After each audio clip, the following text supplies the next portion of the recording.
Justice correspondent Bob Orr is following the investigation. And Bob, the FBI really wants to bring these men back to the States. Yes, Katie, they do. But so far, the FBI has only been able to briefly talk to the Muslim Americans and read them their rights. They've not yet been charged, but Pakistan also is not ready to send them home. While the young Americans remain in a Pakistani jail, police there have now released their mugshots. 5 college-age students who police say were intent on joining up with Taliban and al-Qaeda fighters. They were here for jihad. We suppose that they were here for some very bad activities. CBS News has obtained this Pakistan police interrogation report, which contains the men's passport information and pictures of laptops and mobile phones confiscated when they were arrested in this house. Seized computer files suggest the group had reached out to a terrorist operative through the internet. Once again, the Taliban is warning more bombings should be expected. The report claims this YouTube video and others showing terror attacks against U.S. troops prompted one of the men, Ahmed Abdullah Mini, to begin communicating with a shadowy terror suspect, identified only as Saifullah. Pakistan police say in an effort to avoid detection, the men did not use email. Instead, they left messages in a draft folder, all could access with a common password.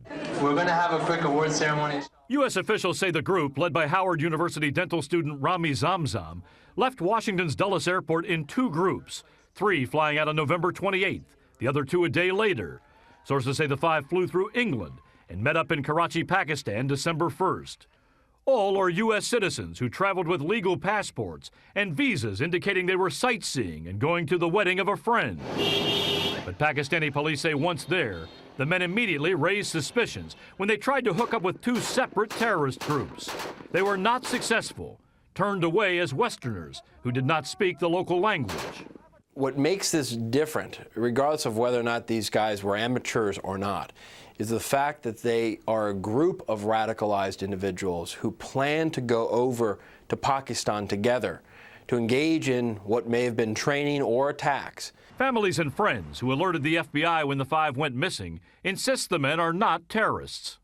I have always known these kids as fun-loving, career-focused children. Mustafa Mariam is the youth counselor at a Virginia mosque the men attended. During my time knowing these young men, I never observed any extreme behavior from them. I never became suspicious that they were planning to do harm to anyone else.